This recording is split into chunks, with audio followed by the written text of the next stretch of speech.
Okay, we are back in the studio today. Back in the Blake, studio. good to see you again. Man, it's good to be here. And you brought a guest with us today, Thad. Nice to meet you Nice this to meet morning. you too. I guess my first question right out of the gate, we do have a lot of guests that Blake brings on, but how do you know Blake? And I see you wearing the ARC Realty shirt, but what's your involvement with ARC and what do you do?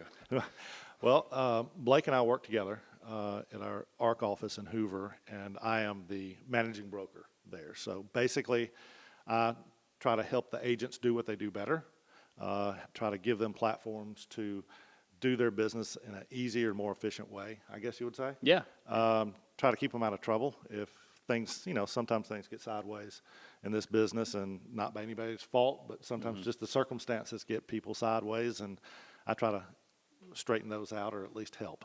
Yeah. Is there an example you could give of something that goes sideways that maybe that would involve your How much time do you have? Yeah, every day. I think the biggest thing that we see go sideways is when one party wants to get out of a contract. We have, two parties have a seller and a buyer, and at some point something causes one of them to decide, I want out of this. Typically it's the buyer. The buyer says, I no longer want to buy the house because of X, and somebody wants to keep the earnest money every single time, even if it's a legitimate reason to get out of the contract. Sometimes the seller wants to keep it, but that's our biggest issues right now. Okay. I know that when I purchased a home, it was a pretty quick process. Unfortunately, I didn't know Blake at the time. Otherwise, I would have absolutely used Blake. But you said earnest money, so that's usually when. Explain to that. What is that, and why has that become a contentious thing sometimes? So basically, earnest money is when you have a purchaser, when they make an offer on a property, they put down some money that says, hey, we're for I am serious. Yeah, I want to keep this. Here's some money. We're for sure going to buy the house.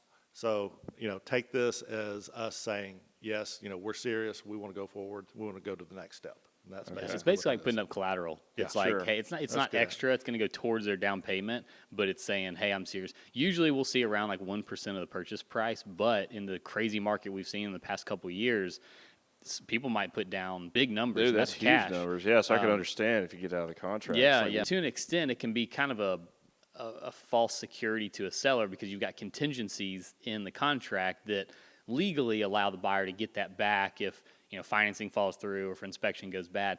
But a lot of the fires and stuff that has to put out is both parties, buyer and seller, have to sign to agree to return that to the buyer. Even if the contract just is very, very clear, they're getting out of the contract for this because of inspection, they're in their timelines, it's got to go back to the buyer. If that seller just wants to be a jerk and be like, no, I'm not going to do it, I'm not signing that, it can go to court, right? Yeah, it can. And I think what we're seeing now with the way this market is and how, fast things work, and when you have a really good house and you have 15 offers on the house or something like that, and somebody comes in and says, I'm going to put $25,000 earnest money down, and 5 days later they decide, oh, I don't like the inspection, I'm going to walk. Well, there's been 14 other contracts that walked away, and typically what the seller is real unhappy about that because he could have taken the next contract, which could have been almost just as good, and the seller's lost a ton of momentum. And sure. that's where the contention comes from the seller. Even if the buyer had the right to do it, it does impact the seller in a negative way by losing that momentum and having to go back to some of the other offers and say, this didn't work, so will you come back, please? So it puts the seller in a not as strong as in a position to sell. Yeah, but at the same time, the seller can't sell. Well, this is where I need.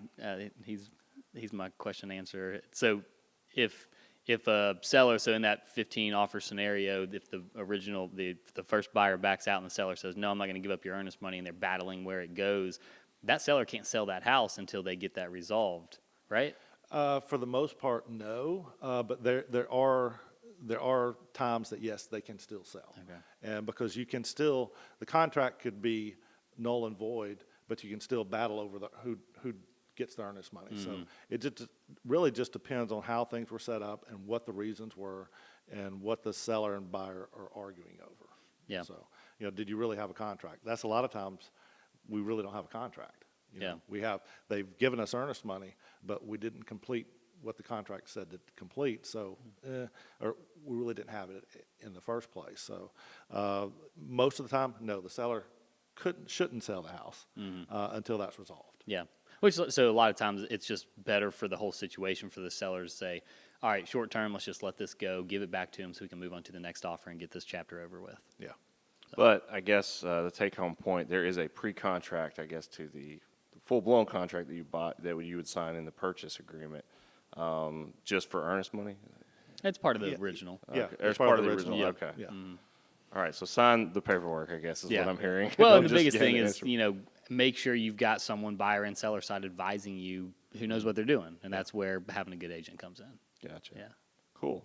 Well, how long have you been part of ARC, and kind of how did you get into this? That's a long story. I don't know how far back we want to go. I'm an old guy. Well, so this past week, we talk about systems and structure a lot on this podcast, and so Thad is always, he embodies that with his business and how he runs ARC and our brokerage and our office, and so he's up there every morning early, and we're usually the first two in there for the first hour and a half in the office, and so last week we were talking about some stuff on my team and just about the foundation and fundamentals of getting started in real estate. And then he started talking about his story and all the stuff he did to really build a business.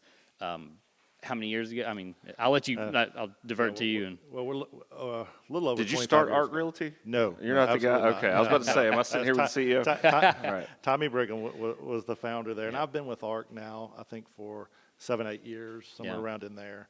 I've been in business for a little over 25 years. Okay. Somewhere in there. I don't want to go any further than that. But it's funny because we had one of our top producers speak to our office on Friday, and she did almost $60 million worth of business last year. Which is crazy. It's like more than a lot of offices. Yeah, total. and Wow. you know, it's funny though, the things that she does, the bottom line daily activities that she does are no different than what I did 25 years ago. They're really just the same. And So you're planning to do $60 million next year? No. Next quarter. Well, I would love that, but you know, really, it all boils down to, you know, being in front of people and doing the right thing. You know, how many people can you be in front of and tell them what you do for a living, and then when you get that opportunity to work for somebody, do a good job. You know, it's simple. And that's what Blake and I were talking about. You know, what did I do when I first got started? And I mean, it goes back to, you know, making phone call after phone call, knocking on doors, you know, calling for sale by owners, calling expired listings, just putting myself out in front of as many people that I think that might want to buy or sell as I could possibly do. And that's what we were talking about, how people, they're looking for, you know, the next internet lead. They're looking for the next silver bullet, the next, you know, contact management system, you know, the next whatever, where it's really just simple. You know, how many people did you talk to today? How many people did you let know that, hey, I help people buy and sell real estate? You know, that's basically what it is. You know, we're kind of advertising machines is what we should be. And you Sounds like it, yeah. well, and we get so caught up in, you know, the next shiny technological, you know, technology thing. You know, Facebook and Instagram and TikTok, all those are cool, and they're great instruments for doing what? For getting your name in front of people and letting them know, here's what I do for a living. So, you know, it's just not as complicated as people want to make it. Yeah. It's, well, and I think people, like a lot of people getting into the business, right? It's kind of a hot topic it's the barriers to entry to get into being a realtor are pretty low from a cost and time standpoint, both. And I think that's changing. That's a different topic. So when you're looking at it and someone's a brand new agent, they come in and say, okay, what do I do? For me, like I started out with like $0. So going and spending $6,000 to $8,000 a month on leads on Zillow wasn't an option for me. And so it was, what are the activities I can do? And this is the same thing for Thad, is like, what can I do that costs me time, which I had a ton of when I started because I didn't have any business, but didn't cost me any money, or cost me very little money because I didn't have any of that. And it's exactly what he just said. Like, you can pick up at your time. I think he said you picked up the phone book and just started at the top and just would call for how many hours a day. And that's all free things to do, but it's hard things to do. And so people aren't just willing to put that work in. They want to buy They want to throw money at a system that's like the new thing that is kind of looked at as, hey, this is a way to not have to do those things. And it's while they can work, they're just, I don't think, as effective to build a long-term business. Sure. So. Just sounds like, they just want to put their name in a database or something like that, and just have Yeah. the clients reach out to them versus the other way around. Yeah. Actually going and hunting for those clients. Looking for something like a replacement for the picking up the phone. Yeah. Right. You got to do the work. And I mean, when I got in business, it's kind of how Blake and I are very similar. When I got in business, I was in my 20s, and I had no money, so I didn't have a choice, and I had to sell. I mean, I had to put food on the table. Yeah. So the easiest thing for me to do, and it was free, was pick up the phone and make phone calls. And basically, you made phone calls until you got an appointment. You may get an appointment on your first call, you may get an appointment on your 50th call, but every day I came into the office and I made phone calls until I got an appointment. And people, it's weird, especially nowadays, people say, well, you were calling strangers, there's different, but yeah, I was calling strangers because I was, 25 years old, and I didn't know, most of my friends weren't buying houses yet, so I had to find somebody that was going to sell a house. Yeah. Literally surfing through the yellow pages, just going alphabetically. Well, basically back then we had this thing that's called a crisscross directory. Nobody had cell phones. Okay. I'm really dating myself now. Nobody had cell phones. Everybody had a home phone. So there was a directory that had listed every street in Jefferson County, and on that street it listed the owner of the house, their name, and it also had their home phone number. So what I would do is I would go street by street, and I would start, basically do streets in Hoover, Bluff Park, Vestavia, Pelham, that kind of thing, and I'd pick streets and I'd call those streets until I had an appointment. So no way to whittle down like who was selling, who was buying, who was looking to move, nothing like that. Just cold calls. You had no clue. Yeah. Okay. We didn't have systems back then that could tell us, they've been in their house for 7 years and they're likely to sell. So I didn't know. Yeah, we've got to do that now, and kind of going back to like, all right, what if I was brand new, kind of having the knowledge I've got now, but going in with not a ton of money to invest into something. There are, through the MLS and through a couple not super expensive platforms, you can go in and find lists of people who have been in their house for a certain amount of time, who have X amount left on their mortgage in relation to the value of the home, so how much equity they have. And you can get pretty strategic on who you call or whose door you knock on, and probably eliminate or narrow maybe, it down a little bit, make it a little bit more efficient of a thing. One of the thing, and one thing that I never really did a ton. I did some, but you said you did, I think, every weekend or every Saturday for over a year, is just go and knock on every single door in the neighborhood. Here's who I am. Here's what I do. Here's my card, right? Yeah. And it's just, and that's like, it's free. It takes a ton of time, but it's just getting your name out there and being consistent. And I mean, I would imagine, like, if there was one neighborhood, let's say there's 500 homes, and I went and did, 50 homes a weekend, and just did that every single weekend for 2 years. It's like, I'm going to get some business. Sure. I don't know how much. I don't know when it's going to happen, but I'm going to get some business. I host a barbecue at my house every Saturday. You're invited. Yeah, come by. Make that initial If it investment. would work, I would have done it. Yeah. But still, you still got to get out and you got to make the phone calls and you got to knock on the doors. And I think for me, it was kind of one of those things where, Michelle Kramer, who was the top agent that came to our office, talked about, she kind of specialized. And my area was, I kind of Bluff Park and Green Valley and parts of Vestavia that, basically where I grew up in. And those are the areas that I for sure went and knocked on the doors, and I would hand out flyers and that kind of thing. And it was just more of a consistency and getting the public and in those areas, getting them used to seeing me and getting them used to seeing my name. A lot of times when people get ready to sell, they don't necessarily know why they remember you, but the key is that they remember you. And that's kind of where I was. Heck, when you don't have any buyers, you don't have any sellers, and you're in the real estate business, and it's Saturday, you need to be doing something that's productive. And I don't know if that was the most productive thing I could have been doing with my time, but it was something, Sure. And that's kind of what I try to tell the younger agents getting in the business. What are you doing today that could be productive for your real estate business? I mean, are you previewing houses? Are you learning the inventory? Are you taking somebody for coffee? Or are you, making phone calls? You just said it. Nowadays you can kind of pinpoint and get a really good list of people that are more likely to sell than others. So why aren't you calling these people? You know, why aren't you at least showing up at their house? Yeah. You know, hey, I'm here. You know, Yeah. can I help you some way? You know, that's that's just part of the business that people, you know, have kind of forgotten about. Yeah. You know, why are you not getting in front of these people? So, you know, that I think that goes back to, you know, that everybody wants the easy, you know, here's the system, you know, the system has all these leads come straight to you. Well, no, it doesn't. Yeah. Yeah, you've got to pick up the phone and you've got to go to them. Yeah. You know, that's the difference. You can't be passive and wait for things to come to you. You've got to go get the leads yourself. You know, go after them. Even if you're being given leads from the internet or something from Zillow, you still have to make the phone call. Yeah.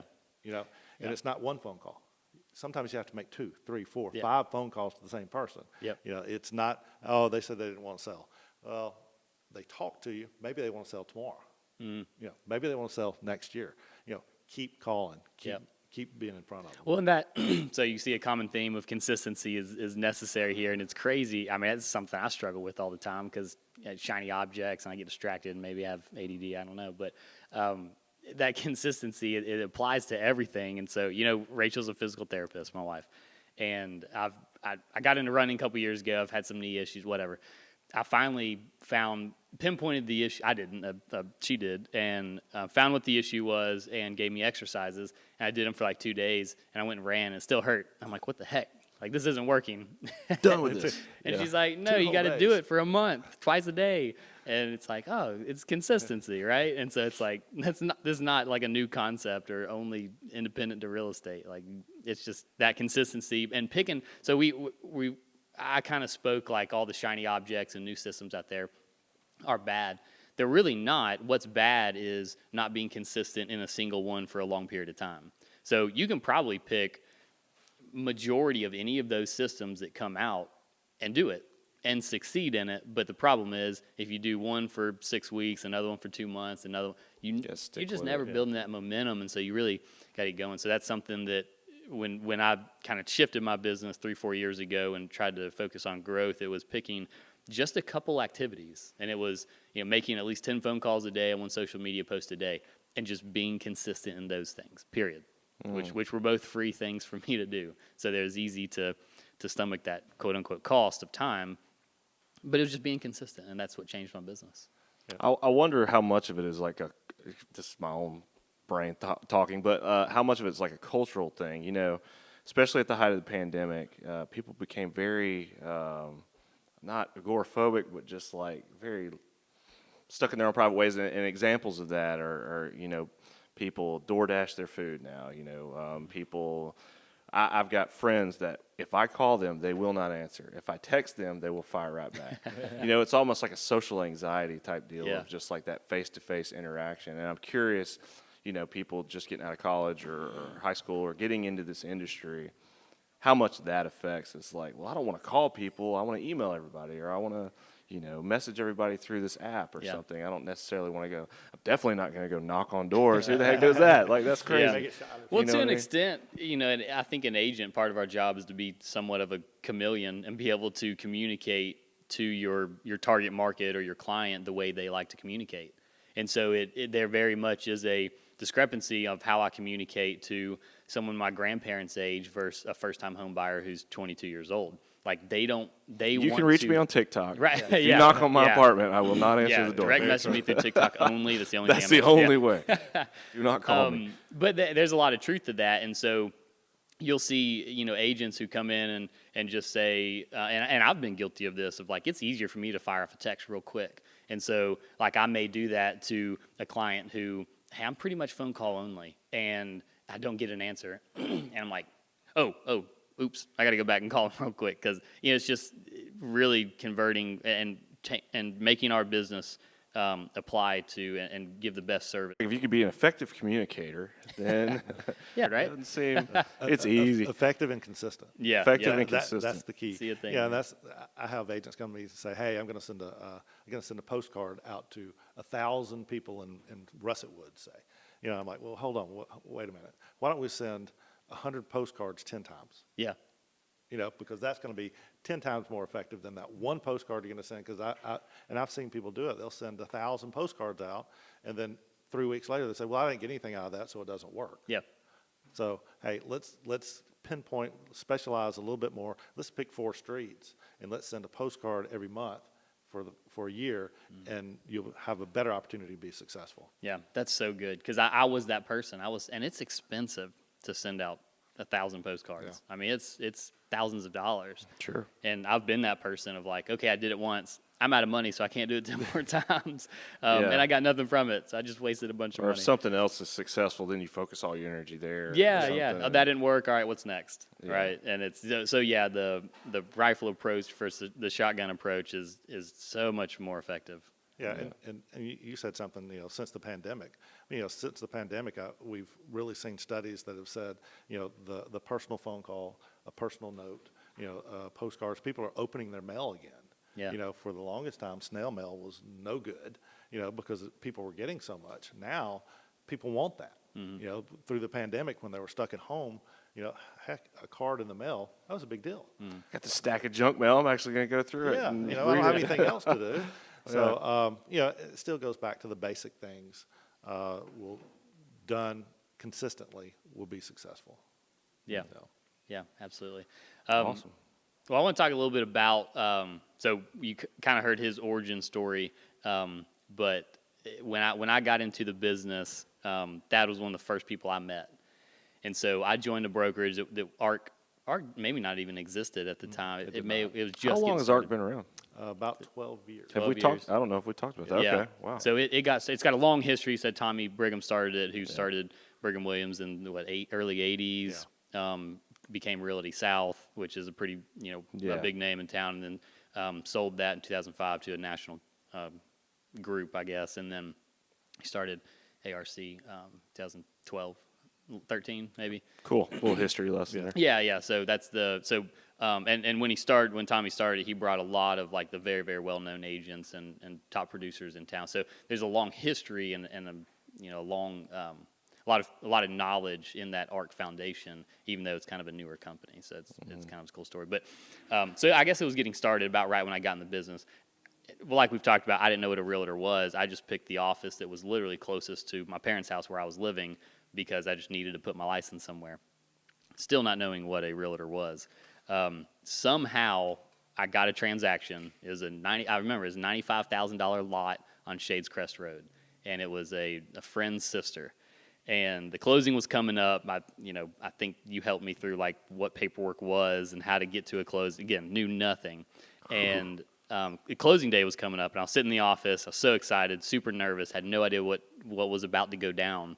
And I was like, I've never done this. Yeah, I was like, Dad, I've got my first closing. And he's, top producer. Like, he's running 90-0. He's got all kinds of stuff to do, and helping me benefits him in no way at all. Yeah. But I was like, will you come to closing with me? Like, what if they ask me something that I have no idea what the answer is? And he was like, boom, let's go. Like, no thought about it. The question, and so like that kind of just mentorship and leadership just spoke volumes to me, because when we got to closing, we just sat there and did literally nothing. And then that's what you're supposed to do as an agent at closing. And if you do something as an agent at closing, that means something's wrong. Oh, right. Okay. So you want to be kind of just got all my you're just there. ducks in a row. You're really the calming force. Yeah, you know? yeah. You're like, if you do something in closing as an agent, something's wrong. And so it would have been super easy for him to say, literally show up. All your ducks are in a row. I made sure, like, just go. You're good. Call me if you need anything. That would have been like a super easy answer. But instead, he was like, boom, let's go. No problem. Like, didn't hesitate. And that just spoke volumes to me. And so when he not only joined ARC, but became the broker of the Hoover office, it was like, man, that's a no-brainer. Like, that's a perfect leader, great mentor. Like, the way he just modeled his business and like has mentored and is now basically the mentor / boss / counselor for our office. Therapist. He's just a good. I'm definitely not the boss. Y'all run the show. So. Yes, but I don't know, just like awesome guy, and the way he's done his business and mentors everyone at ARC and me is just awesome. So I don't know if I've ever told you, thank you for all you do. It's one of those things where most of the time I really don't think I go to work. I love what I do. That's why I'm there early every morning. And just really, I love the sales part of it, but I even love the broker part of it even more, because I love seeing people be successful. One of the greatest things in the world is to see an agent come from the bottom, get started, and slowly see that momentum start to take hold and start seeing that success. And that kind of thing to me is just, it's as good as, winning a contract or getting a good listing that is going to sell quickly and doing a good job for them, but doing a good job for y'all and helping y'all be the best you can be there's really, to me, there's nothing better. Yeah. So one of the cool things about ARC and why I joined it. So fast forward, I was at that brokerage for 3 months, and then I got introduced to Bo Beavis, who is was the main broker and is now was the owner of ARC, one of the owners of ARC. Met him and met with Tommy and saw that any brokerage to an extent will just, we want you as an agent, come in, you'll pay us our office fees and maybe you'll sell some stuff and make us some money. So it's, as an agent, you can pretty much go anywhere you want. But Tommy was pretty specific on the type of culture and type of agent that he wanted. He was being more selective or selective at all on who he let in. And he didn't just want an army of drones. Right, yeah. And so, and that's reflected in the culture and character of ARC and each agent there, but also the numbers. So if you look at, okay, well, even if you're a top producer, and this is something that Thad's done and done pretty well with our office, exceptionally well, is being pretty selective on who he lets in as an agent. And I think there are people that produce a lot of volume that probably just weren't a great fit for our office, and Thad's done a good job of just kind of letting them know, hey, thank you, but no thank you, because we're a family, a 60-strong family anyone's there to help anybody else, and there's no I was going to say there's no competition. I'm very competitive, so there is some there's a lot of competition. I think there's a difference between competition and like maybe ego. Like that. And there's no prima donnas. Yes, I think that's probably the best way to put it. Absolutely. I think there is a ton of competition, and I love that. You want competitive people because it does make it fun. Yeah. But there's nobody there that puts themselves above everybody else. Yep. So yeah, and I think that's a good thing. And every, there's a place for every realtor, and every office has its own little culture, ecosystem that, and some people just don't fit, their mentality doesn't fit. Maybe their goals don't fit for what we're trying to accomplish. So, nobody's, really don't have a lot of bad people in our industry, but we have some that do their business a different way that won't fit where we do it. Yeah. And, that's kind of, I think we've kind of got our own little thing, our own ecosystem that kind of works well. Yeah, and one of the things Tommy told me when we met 12-ish years ago was, I forget what verse it is, but it's do nothing out of selfish ambition or vain conceit, but in humility consider the other person greater than yourself. And it was hearing that. Is that the mission statement on the wall? Yeah, I mean, it kind of is. It kind of is, It yeah. really is. And it's one thing for someone to just say that to you in an interview to, try to say this is who we are. Yeah. But to watch that be actually lived out through walk to walk. Yeah, I mean, it truly is, and that's that's why I have it memorized, is because like I heard that then, I'm like, that's cool, but is it real? And it is, and that's truly how every agent operates, and it's kind of like his interviewing process, but it's probably something along the lines of, do you walk that walk of that verse? And if you don't, this just probably isn't a good fit for you. And that's the office kind of atmosphere and culture he's created. So it's pretty cool. Yeah, that's pretty cool. Yeah. Well, awesome. Well, it's cool to get a little insight into what you guys do. And I've heard Blake say it a million times, and I guess you reiterated it by saying, you love what you do. And I've heard Blake, I asked Blake, if you had $10 million, would you still sell real estate? And he's like, yeah, I think I would. I just love doing it. He's kind of good at it, too. So, yeah. Okay, so it was really cool hearing about what you guys do on a day-to-day, and I've heard Blake say it a million times. He loves what he does, and I've kind of heard you say that too, so it sounds like working at ARC. It's a really cool experience, and really appreciate you guys coming by and hanging out with us. Nice to meet you. Nice to meet you too. But before we get out of here, Blake has recommended a lot of books to me that I've read about finance and investing and just really cool stuff. Is there anything that you might recommend, or any tips you might recommend for anybody who's looking to get into this business? There's so many really good books about real estate and selling in general out there, and selling the right way. One book that I've always loved is Jeffrey Gitomer, The Little Red Book of Selling. is The Little Red Book of Selling. Okay. it's an easy book to read, but it kind of gives you a really good mindset of what we talked about is, making the phone calls, doing the things you need to do on a daily basis to be successful. It's one of many good books that I would recommend, especially to somebody that's new to the business. Is it real estate specific, or is it more general, like just sales in general? It's more general sales. Okay.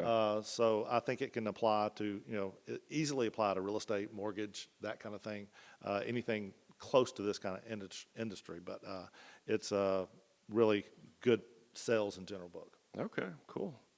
Awesome. Well, Blake, good to see you again. Good to be here. Glad Nice we to did meet you, this. Thad, and until next time. Till you Sounds next good. time. Thanks.